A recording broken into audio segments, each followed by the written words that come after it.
Dovey ನಡೆಸಿರೋದು lovey ನಡೆಸಿರೋ video ಇದು.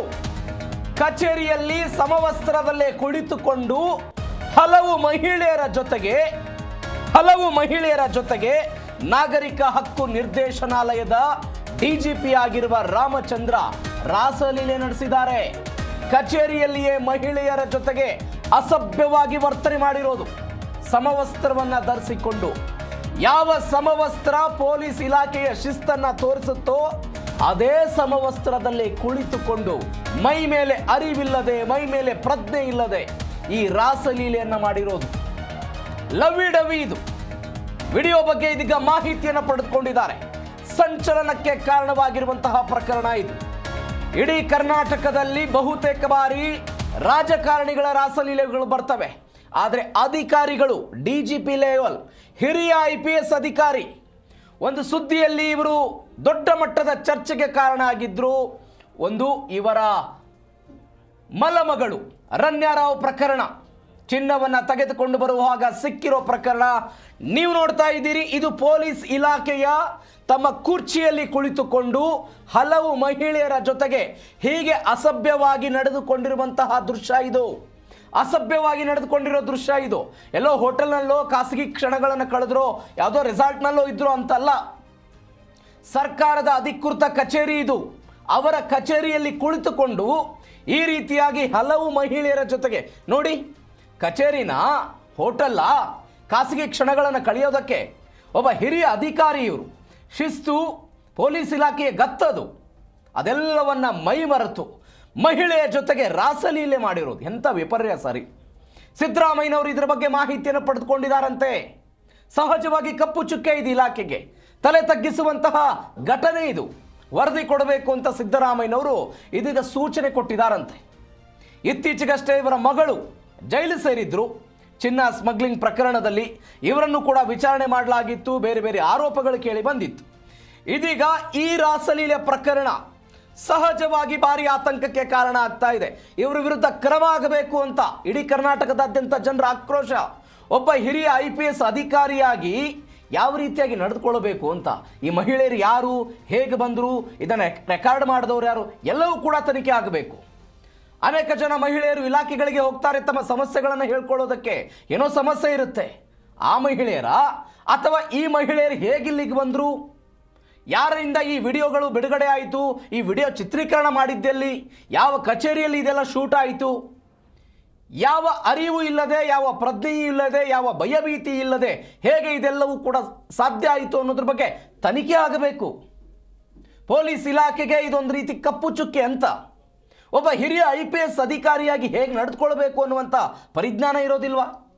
ಅನೇಕ ಬಾರಿ ನಾನು ಅವಾಗಲೇ ಹೇಳ್ತಾ ಇದ್ದೆ, ರಾಜಕಾರಣಿಗಳ ರಾಸಲೀಲೆಗಳು ಬರ್ತಾ ಇರ್ತವೆ, ಅವರೇನೇನೋ ಮಾಡ್ತಾ ಇರ್ತಾರೆ. ಆದರೆ ಈ ಪ್ರಕರಣದಲ್ಲಿ ಒಬ್ಬ ಅಧಿಕಾರಿಯಾಗಿದ್ದುಕೊಂಡು ಮಹಿಳೆಯರ ಜೊತೆಗೆ ಈ ರೀತಿಯಾಗಿ ಫ್ರೀಯಾಗಿ, ಬೇರೆ ಸಿಬ್ಬಂದಿ ಇರಲಿಲ್ವಾ ಕಚೇರಿಯಲ್ಲಿ? ಬೇರೆ ಸಿಬ್ಬಂದಿಗಳು ಇರಲಿಲ್ವಾ? ಯಾವ ಸಮಯದಲ್ಲಿ ಇದೆಲ್ಲವೂ ಕೂಡ ಆಯಿತು? ಹೇಗೆ ಅವಕಾಶಗಳು ಸಿಕ್ತು? ಇವೆಲ್ಲವೂ ಕೂಡ ತನಿಖೆ ಆಗಬೇಕಾದಂತಹ ಪ್ರಶ್ನೆ. ಇವೆಲ್ಲವೂ ಕೂಡ ತನಿಖೆ ಆಗಬೇಕಾಗಿದ್ದು.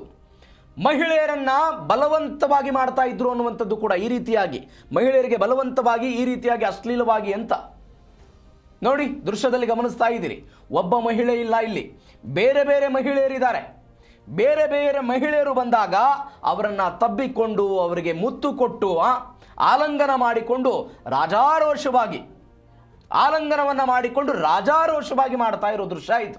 ಒಬ್ಬ ಅಧಿಕಾರಿಯಾಗಿರಿ, IPS ಅಧಿಕಾರಿ, ನೀವು IPS ಅಧಿಕಾರಿಯಾಗಿ ನಾಗರಿಕ ಹಕ್ಕು ಜಾರಿ ನಿರ್ದೇಶನಾಲಯದ DGP ಆಗಿ ಕೆಲಸ ಮಾಡ್ತಾ ಇದ್ದೀರಿ. ಮೈ ಮೇಲೆ ಪ್ರಜ್ಞೆ ಅನ್ನೋದು ಇರಬೇಕು. ಆಫೀಸಲ್ಲಿ ಬೇರೆ ಬೇರೆಯವರು ಇರ್ತಾರೆ. ನಾನು ಈ ರೀತಿಯಾಗಿ ಮಾತನಾಡಿದರೆ ಅಥವಾ ಈ ರೀತಿಯಾಗಿ ದುರ್ವರ್ತನೆ ತೋರಿದರೆ ಇದೆಲ್ಲವೂ ಕೂಡ ಗೊತ್ತಾಗುತ್ತೆ. ಬೇಸಿಕಲಿ ಇದನ್ನು ಮಾಡಲೇಬಾರದು ಅಂತ. ಈ ಬಗ್ಗೆ ಹೆಚ್ಚಿನ ಡೀಟೇಲ್ಸ್ ಕೊಡ್ತಾರೆ ನಮ್ಮ ಪ್ರತಿನಿಧಿ ವಿಶ್ವನಾಥ್ ಫೋನ್ ಸಂಪರ್ಕದಲ್ಲಿದ್ದಾರೆ. ವಿಶ್ವನಾಥ್, ಏನಿದು ರಾಮಚಂದ್ರಪ್ಪನವರ ಕತೆ? ಕಚೇರಿಯಲ್ಲೇ ಲವ್ವಿ ಡವಿ ಅಂತೆ. ಪ್ರವೀಣ್, ಇದನ್ನ ಲವ್ವಿ ಡವಿ ಅನ್ನೋದಕ್ಕಿಂತ ಲವ್ವಿ ಡವಿ ಅನ್ನೋದು ಬೇರೆ ಪದ ಆಗತ್ತೆ. ಆದ್ರೆ ರಾಮಚಂದ್ರ ರಾವ್ ಮಾಡಿರುವಂತದ್ದು ಇದು ನಾಚಿಕೆಗೇಡಿನ ಕೆಲಸ. ಈ ವಿಡಿಯೋವನ್ನ ನಾವು ನೋಡಿದಂತಹ ಸಂದರ್ಭದಲ್ಲಿ ಅನೇಕ ಮಹಿಳೆಯರ ಜೊತೆ ಈ ರೀತಿಯಾಗಿ ತಮ್ಮ ಚೇಂಬರ್ ನಲ್ಲಿಯೇ ರಾಸಲೀಲೆ ಆಡಿರುವಂತಹ ಗಂಭೀರ ಆರೋಪ ಅವ್ರ ಮೇಲೆ ಬಂದಿರುವಂತದ್ದು. ಸದ್ಯಕ್ಕೆ ಆ ಕಚೇರಿಯಲ್ಲೇ ಈ ಒಂದು ಈ ರೀತಿಯಾಗಿ ರಾಮಚಂದ್ರ ರಾವ್ ವರ್ತನೆ ಮಾಡಿದ್ದಾರೆ ಅನ್ನೋದು ಕೂಡ ಗೊತ್ತಾಗ್ತಾ ಇದೆ. ಇನ್ನು ಯಾರೆಲ್ಲ ಕಚೇರಿಗೆ ಬರ್ತಾರೆ ಅವ್ರ ಜೊತೆ ಈ ರೀತಿಯಾಗಿ ಅಸಭ್ಯವಾಗಿ ವರ್ತಿಸಿದ್ದಾರೆ ಮತ್ತು ಅವರನ್ನ ಲೈಂಗಿಕವಾಗಿ ಬಳಸ್ಕೊಂಡಿದ್ದಾರೆ ಮತ್ತು ಅವ್ರ ಜೊತೆ ಏನೋ ವಿಡಿಯೋದಲ್ಲಿ ನೋಡ್ತಾ ಇರೋ ಹಾಗೆ ಆ ರೀತಿ ವರ್ತನೆ ಮಾಡಿದ್ದಾರೆ ತಪ್ಪಾಗಿ ಅನ್ನೋದು ಕೂಡ ಗೊತ್ತಾಗ್ತಾ ಇದೆ. ಮತ್ತು ಈ ರಾಮಚಂದ್ರ ರಾವ್ ಅವರ ಮಗಳೇನಿದ್ದಾಳೆ ರನ್ಯಾ ರಾವ್, ಆಕೆ ಕೂಡ ಗೋಲ್ಡ್ ಸ್ಮಗ್ಲಿಂಗ್ ಕೇಸ್ನಲ್ಲಿ ಜೈಲಲ್ಲಿ ಇರುವಂತದ್ದು ಎಲ್ಲಿಗೂ ಕೂಡ ಗೊತ್ತಿರುವಂತಹ ವಿಷಯ, ಅರೆಸ್ಟ್ ಆಗಿ. ಅದಾದ ಮೇಲೆ ರಾಮಚಂದ್ರ ರಾವ್ ಅವ್ರ ಮೇಲೂ ಕೂಡ ಸಾಕಷ್ಟು ಗಂಭೀರವಾದಂತಹ ಆರೋಪಗಳು ಕೂಡ ಕೇಳಿ ಬಂದಿದ್ವು. ಮೊನ್ನೆ ತಾನೇ ನಗರ DGIGP ಕಚೇರಿಯಲ್ಲಿ ಹಿರಿಯ ಅಧಿಕಾರಿಗಳ ಒಂದು ಸಮಾವೇಶವನ್ನು ಕೂಡ ಸಿದ್ದರಾಮಯ್ಯನವರು ಮಾಡಿರ್ತಾರೆ ಮತ್ತು ಅದರಲ್ಲೂ ಕೂಡ ಖಡಕ್ ಎಚ್ಚರಿಕೆಯನ್ನು ಕೂಡ ಕೊಟ್ಟಿರ್ತಾರೆ. ಎಲ್ಲರೂ ಕೂಡ ಸರಿಯಾದಂತಹ ರೀತಿಯಲ್ಲಿ ಕೆಲಸ ಮಾಡಬೇಕು, ಹಿರಿಯ ಅಧಿಕಾರಿಗಳು ಯಾರಿಗೂ ಕೂಡ ಸರ್ಕಾರಕ್ಕಾಗ್ಲಿ ಮತ್ತು ಆ ಪೊಲೀಸ್ ಇಲಾಖೆಗಾಗ್ಲಿ ಮುಜುಗರ ತರುವಂತಹ ಕೆಲಸವನ್ನ ಮಾಡಬಾರದು, ಶಿಸ್ತು ಕ್ರಮವನ್ನ ತೆಗೆದುಕೊಳ್ತೇವೆ, ಎಚ್ಚರಿಕೆಯಿಂದ ಇರಬೇಕು ಅನ್ನೋ ಸೂಚನೆಯನ್ನು ಕೂಡ ಕೊಟ್ಟಿರ್ತಾರೆ. ಅದಾಗಿ 2-3 ದಿನ ಆಗಿಲ್ಲ, ಅದಾಗಲೇನೆ ಈ ರೀತಿಯಾದಂತಹ ವಿಡಿಯೋ ಈಚೆ ಬರುತ್ತೆ ಅಂತಂದ್ರೆ ನಿಜವಾಗ್ಲೂ ಕೂಡ ಇದು ನಾಚಿಕೆಗೇಡಿನ ಸಂಗತಿ. ಸದ್ಯಕ್ಕೆ ರಾಮಚಂದ್ರ ರಾವ್ ಪುತ್ರಿ ರನ್ಯಾ ರಾವ್ ಜೈಲಿನಲ್ಲಿದ್ರೆ, ಇಲ್ಲಿ ತಂದೆ ಏನು ರಾಮಚಂದ್ರ ರಾವ್ ಏನಿದ್ದಾರೆ ಅವರು ತಮ್ಮ ಕಚೇರಿಯಲ್ಲೇ ಕಚ್ಚೆ ಲೂಸ್ ಮಾಡಿದ್ರ ಅನ್ನೋ ಒಂದು ಅನುಮಾನಗಳು ಕೂಡ ವ್ಯಕ್ತವಾಗುತ್ತೆ. ಸದ್ಯಕ್ಕೆ ವಿಡಿಯೋದಲ್ಲಿ ಅವರು ಒಬ್ಬಳೆ ಮಹಿಳೆ ಅಲ್ಲ 3-4 ಜನ ಮಹಿಳೆಯ ಜೊತೆ ಈ ರೀತಿಯಾಗಿ ವರ್ತನೆ ಮಾಡಿರುವಂತದ್ದು ಕೂಡ ಕಂಡು ಬರ್ತಾ ಇದೆ. ಇನ್ನು ಈ ಸಂಬಂಧ ಯಾರು ಕೂಡ ಕಂಪ್ಲೇಂಟ್ ಅನ್ನ ರಿಜಿಸ್ಟರ್ ಮಾಡಿಲ್ಲ. ಆದ್ರೆ ಈ ವಿಡಿಯೋ ವೈರಲ್ ಆದ್ಮೇಲೆ ಗೃಹ ಇಲಾಖೆ ಏನ್ ಮಾಡುತ್ತೆ, ಗೃಹ ಸಚಿವರು ಏನ್ ಮಾಡ್ತಾರೆ, ಸರ್ಕಾರ ಏನ್ ಮಾಡುತ್ತೆ? ಯಾಕಂತಂದ್ರೆ 1993 ಸಾಲಿನ IPS ಕೇಡರ್ ಅಧಿಕಾರಿ ಇವರು ಈಗಾಗಲೇ DGP ಆಗಿ ಕೂಡ ಮುಂಬಡ್ತಿಯನ್ನು ಪಡೆದುಕೊಂಡು ಹಿರಿಯ IPS ಅಧಿಕಾರಿ ಅನ್ನಿಸ್ಕೊಂಡಿದ್ದಾರೆ. ಅವರೇ ರೀತಿಯಾಗಿ ಕಚೇರಿಯಲ್ಲಿ ವರ್ತನೆ ಮಾಡ್ತಾರೆ ಅಂತಂದ್ರೆ ನಿಜವಾಗ್ಲೂ ಕೂಡ ಇದು ನಾಚಿಕೆಗಳಿನ ಸಂಗತಿ. ಸದ್ಯಕ್ಕೆ ಈ ಸುದ್ದಿಯನ್ನ ಈಗಾಗಲೇ ಸರ್ಕಾರ ಸಚಿವರಾದಿಯಾಗಿ ಹಿರಿಯ ಅಧಿಕಾರಿಗಳು ಇಲಾಖೆ ಕೂಡ ನೋಡಿರ್ತಾರೆ ಅನ್ನೋ ಒಂದು ಕೂಡ ಅನ್ಕೋತೀವಿ ನಾವು. ಮುಂದಿನ ದಿನಮಾನಗಳಲ್ಲಿ ರಾಮಚಂದ್ರ ರಾವ್ ವಿರುದ್ಧವಾಗಿ ಯಾವ ರೀತಿಯಾದಂತಹ ಕ್ರಮ ಆಗುತ್ತೆ ಅನ್ನೋದನ್ನು ಕೂಡ ಕಾದು ನೋಡ್ಬೇಕಾಗಿದೆ. ಒಟ್ಟಾರೆಯಾಗಿ ಈ ರೀತಿಯಾದಂತಹ ವರ್ತನೆ ನಿಜವಾಗ್ಲೂ ಕೂಡ ಸಲ್ಲದು. ಇದುವರೆಗೂ ಯಾವ ಮಹಿಳೆಯ ಒಬ್ಳು ಕೂಡ ದೂರನ್ನ ಕೊಟ್ಟಿಲ್ಲ. ಯಾಕಂತಂದ್ರೆ ಹಿರಿಯ ಅಧಿಕಾರಿ ಪೊಲೀಸ್ ಇಲಾಖೆ ಕಂಪ್ಲೇಂಟ್ ಕೊಟ್ಟಂತಹ ಸಂದರ್ಭದಲ್ಲಿ ಅದನ್ನ ಯಾವ ರೀತಿ ಪರಿಗಣನೆ ತೆಗೆದುಕೊಳ್ತಾರೆ ಅನ್ನೋ ಒಂದು ಅನುಮಾನದ ಹಿನ್ನೆಲೆಯಲ್ಲಿ ಯಾರು ಕೂಡ ಕೊಟ್ಟಿಲ್ವೇನೋ. ಆದ್ರೆ ವಿಡಿಯೋ ಆಧಾರದ ಮೇಲೆ ಮುಂದಿನ ದಿನಮಾನಗಳಲ್ಲಿ ಸರ್ಕಾರ ಆಗಿರ್ಬೋದು, ಗೃಹ ಸಚಿವರಾದಿಯಾಗಿ ಏನೆಲ್ಲ ಕ್ರಮವನ್ನ ರಾಮಚಂದ್ರ ರಾವ್ ವಿರುದ್ಧವಾಗಿ ತೆಗೆದುಕೊಳ್ತಾರೆ ಅಂತ ಕಾದು ನೋಡ್ಬೇಕಾಗಿದೆ ಪ್ರವೀಣ್. ದೂರು ಕೂಡ ಇದುವರೆಗೂ ದಾಖಲಾಗಿಲ್ಲ. ಮಹಿಳೆಯರು ಯಾರು ಕೂಡ ನನಗೆ ಹೀಗಾಗಿದೆ, ಅನ್ಯಾಯ ಆಗಿದೆ ಅಂತ ಮಾತನಾಡಿಲ್ಲ. ಈ ವಿಡಿಯೋ ಹೆಂಗ್ ಬಂತು ಅಂತ ಹೆದರಿಕೆಯಿಂದ ಹಿಂಜರಿದಿದ್ರ? ಏನಿದು, ಏನು ಹೇಳುತ್ತೆ ಇನ್ಸೈಡು? ಪ್ರವೀಣ್, ವಿಡಿಯೋದ ಅಸಲಿಯತ್ತು ತನಿಖೆಯ ನಂತರ ಗೊತ್ತಾಗಬೇಕಾಗಿದೆ. ಆದ್ರೆ ಮೂಲಗಳ ಪ್ರಕಾರ ಈ ವಿಡಿಯೋದಲ್ಲಿ ಇರುವಂತದ್ದು ರಾಮಚಂದ್ರ ರಾವ್ ಅನ್ನೋದು ಕೂಡ ಕನ್ಫರ್ಮ್ ಆಗ್ತಾ ಇದೆ. ಯಾಕಂತಂದ್ರೆ ಹಿರಿಯ IPS ಅಧಿಕಾರಿ ಒಬ್ರು ಈ ರೀತಿಯಾಗಿ ವರ್ತನೆ ಮಾಡುವಂತದ್ದು ನಿಜವಾಗ್ಲೂ ಕೂಡ ದುರದೃಷ್ಟಕರ. ಇನ್ನು ರಾಮಚಂದ್ರ ರಾವ್ ಅವರು ಯಾವ ರೀತಿಯಾದಂತಹ ಸಮಜಾಯಿಷಿಯನ್ನ ಈ ವಿಡಿಯೋಗಳಿಗೆ ಕೊಡ್ತಾರೆ ಅನ್ನೋದನ್ನು ಕೂಡ ಕುತೂಹಲಕಾರಿಯಾಗಿದೆ. ಸದ್ಯಕ್ಕಂತೂ ವಿಡಿಯೋ ವೈರಲ್ ಆಗ್ತಾ ಇದೆ. ಈ ವಿಡಿಯೋದ ಮೂಲ ಏನು, ಯಾರು ರೆಕಾರ್ಡ್ ಮಾಡಿದ್ದು, ಹೇಗೆ ರೆಕಾರ್ಡ್ ಆಯ್ತು, ಎಷ್ಟೊತ್ತಲ್ಲಿ ರೆಕಾರ್ಡ್ ಆಯ್ತು ಮತ್ತು ಯಾವ ದಿನಾಂಕದ ವಿಡಿಯೋ ಅನ್ನೋದು ಕೂಡ ತನಿಖೆಯ ನಂತರ ಬಯಲಾಗಬೇಕಾಗುತ್ತೆ. ಮತ್ತು ಅದಕ್ಕೆ ಒಂದಿಷ್ಟು ಸಮಯ ಅಂತೂ ಬೇಕಾಗುತ್ತೆ. ಆದ್ರೆ ಈ ವಿಡಿಯೋದಲ್ಲಿ ಇರುವಂತದ್ದು ರಾಮಚಂದ್ರ ರಾವ್ ಅನ್ನೋದು ಕನ್ಫರ್ಮ್ ಆಗ್ತಾ ಇದೆ. ಒಬ್ಬ ಹಿರಿಯ IPS ಅಧಿಕಾರಿ ಆಗಿದ್ಕೊಂಡು ಆಫೀಸ್ ನಲ್ಲಿ ಈ ರೀತಿಯಾಗಿ ವರ್ತನೆ ಮಾಡ್ತಾರೆ ಅಂದ್ರೆ ನಿಜವಾಗ್ಲೂ ಕೂಡ ದುರದೃಷ್ಟಕರ ಸಂಗತಿ ಇದೆ. ಸದ್ಯಕ್ಕೆ ಸೋಷಿಯಲ್ ಮೀಡಿಯಾದಲ್ಲಿ ತಲೆವಾರಿ ಕಾಮೆಂಟ್ಗಳು ಈ ವಿಡಿಯೋಗಳಿಗೆ ಬರ್ತಾ ಇರುವಂತದ್ದು. ಮುಂದಿನ ದಿನಮಾನಗಳಲ್ಲಿ ತನಿಖೆಯ ನಂತರ ಅಂದ್ರೆ ಯಾರಾದ್ರೂ ಕಂಪ್ಲೇಂಟ್ ಕೊಟ್ಟಂತಹ ಸಂದರ್ಭದಲ್ಲಿ ತನಿಖೆ ಆಗುತ್ತೆ. ಇಲ್ದಿದ್ರೆ ಈ ವಿಡಿಯೋ ನೋಡಿದ್ಮೇಲೆ ಕಚೇರಿಯಲ್ಲಿ ಈ ರೀತಿಯಾಗಿ ವರ್ತನೆ ಮಾಡುವಂತದ್ದು ಎಷ್ಟರ ಮಟ್ಟಿಗೆ ಸರಿ ಅನ್ನೋ ಒಂದು ಆಂಗಲ್ ನಲ್ಲಿ ಸರ್ಕಾರ ಕೂಡ ಇವರಿಂದ ಉತ್ತರವನ್ನ ಕೇಳಬಹುದು ಮತ್ತು ಗೃಹ ಇಲಾಖೆ ಇವರು ವಿರುದ್ಧವಾಗಿ ಕ್ರಮವನ್ನು ಕೂಡ ತೆಗೆದುಕೊಳ್ಳಬಹುದು. CM ಮತ್ತೆ DCM ಆಗಿರಬಹುದು ಮತ್ತು ಮತ್ತು ಗೃಹ ಸಚಿವರಾದಿಯಾಗಿ ಏನೆಲ್ಲ ಇವರು ವಿರುದ್ಧವಾಗಿ ಕ್ರಮ ತೆಗೆದುಕೊಳ್ತಾರೆ ಅಂತ ಕಾದ್ ನೋಡ್ಬೇಕಾಗಿದೆ. ಮತ್ತು ಇದು ಸಣ್ಣ ವಿಷಯ ಅಲ್ಲ, ಯಾಕಂತಂದ್ರೆ ಕಚೇರಿಯಲ್ಲಿ ಈ ರೀತಿಯಾಗಿ ನಡೆದಂತಹ ಸಂದರ್ಭದಲ್ಲಿ ಇದು ಸರ್ಕಾರಕ್ಕೂ ಕೂಡ ಮುಜುಗರ ತರುತ್ತೆ ಮತ್ತು ಪ್ರತಿಪಕ್ಷಗಳು ಕೂಡ ಇದನ್ನ ಪ್ರಶ್ನೆ ಮಾಡೋದಕ್ಕೆ ಆರಂಭ ಮಾಡ್ತಾರೆ. ಯಾಕಂದ್ರೆ ಮೊನ್ನೆ ಸಿದ್ದರಾಮಯ್ಯವರು ಗರಂ ಆಗಿರ್ತಾರೆ ಪೊಲೀಸ್ ಅಧಿಕಾರಿಗಳ ಮೇಲೆ, ನಿಮ್ಮ ಕಾರ್ಯವೈಖರಿ ಸರಿ ಇಲ್ಲ, ಸರಿ ಮಾಡ್ಕೊಳ್ಳಿ ಅಂತ. ಆದ್ರೆ ಅಷ್ಟರಲ್ಲಾಗ್ಲೇ ಈ ರೀತಿ ವಿಡಿಯೋ ಬರುತ್ತೆ ಅಂತಂದ್ರೆ ನಿಜವಾಗ್ಲೂ ಸರ್ಕಾರಕ್ಕೆ ಮುಜುಗರದ ಸಂಗತಿ ಇದು.